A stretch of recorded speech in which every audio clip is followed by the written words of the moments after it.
Buen día, mi nombre es Zuleima Morales. Mis compañeras de grupo son Paola Armenta y Ana Rangel Paredes, estudiantes de la Cátedra de Derecho Civil 3, materia de obligaciones de la Universidad de los Andes, Derecho Modalidad a Distancia. Nos corresponde tratar el tema relacionado a la indemnización del daño moral en Venezuela. En tal sentido, tenemos que el daño moral es el daño no patrimonial, aquel que recae en los valores espirituales o en los valores que pertenecen al campo de la afección y no de la realidad material o económica. Como reseña histórica, tenemos que en Venezuela, en un principio, siguiendo la tendencia francesa, se rechazó la posibilidad de reclamar el daño moral, cuando entre la víctima y el culpable mediaba la existencia de un contrato de trabajo. Esto se evidencia en sentencia de casación del 13 de agosto de 1956. Sin embargo, a partir del 12 de agosto de 1970, la Sala de Casación Civil de la Quinta Corte Suprema de Justicia admitió la posibilidad de reparación del daño moral, aun cuando las partes se encontrarán ligadas por una relación contractual. La base legal de la reparación del daño moral se encuentra en nuestro Código Civil, en su artículo 1196, que establece la obligación de reparar el daño moral causado por el hecho ilícito y establece que el juez puede acordar una indemnización a la víctima en caso de lesión corporal, de atentado a su honor, a su reputación, a los de su familia, a su libertad personal, como también en el caso de violación de su domicilio o de un secreto concerniente a la parte lesionada. Hemos hecho una clasificación del daño moral. Podríamos referirnos y clasificarlo de la siguiente manera: el daño moral por su naturaleza, por sus efectos y por la jurisdicción a quien corresponde el conocimiento. Tenemos entonces que el daño moral por la naturaleza parte del criterio de deslindar los tipos de daños por la naturaleza del bien lesionado, ya que existen daños morales que surgen como consecuencias de un daño material y daños morales puros que solo afectan los derechos subjetivos de la personalidad. Por lo tanto, tenemos que por su naturaleza el daño moral puede ser de tipo contractual, derivado de la existencia de un contrato;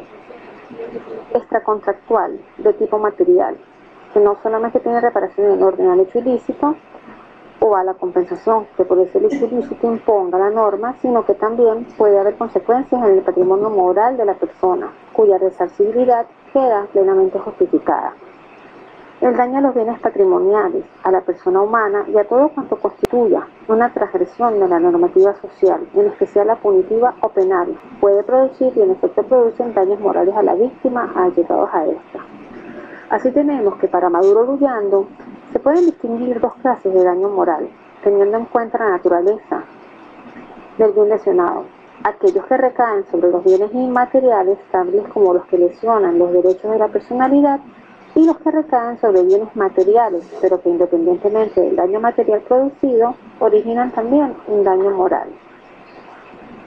Ahora bien, con respecto a la clasificación del daño moral por sus efectos, se puede considerar la existencia de dos clases de daño moral: el daño moral susceptible de una estimación pecuniaria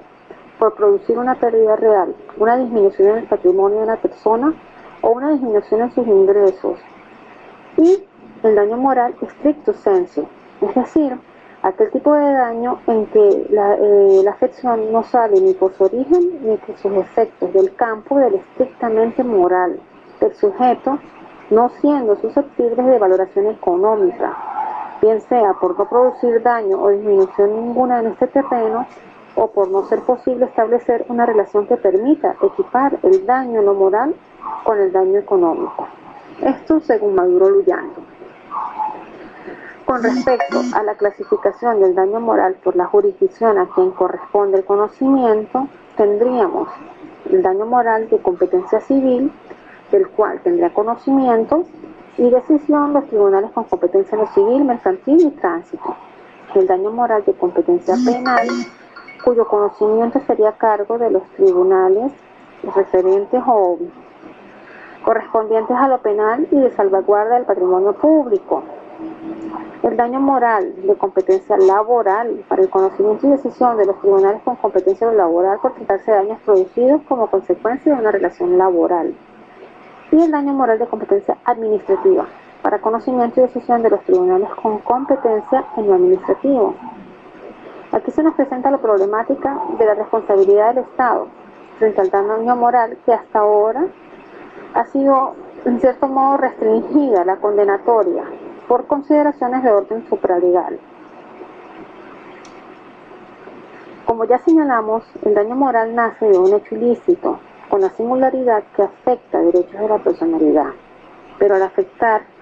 se impone la reparación del daño y, si fuera el caso, la penalización del agente causante del daño en el plano personal.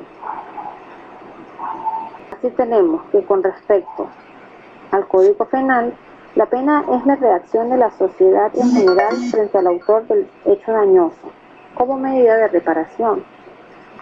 y tiene un alcance privado.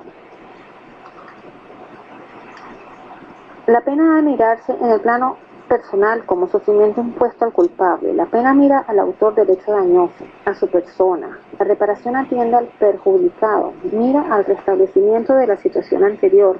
en que se encontraban sus bienes materiales o espirituales, bien mediante su reposición concreta en el mismo estado cuando sea posible, o bien atendiendo a su compensación. Extracto del libro de Maduro y el Bullando, página 170. En la doctrina se procura caracterizar esta intervención judicial, fijando referencias y extremos que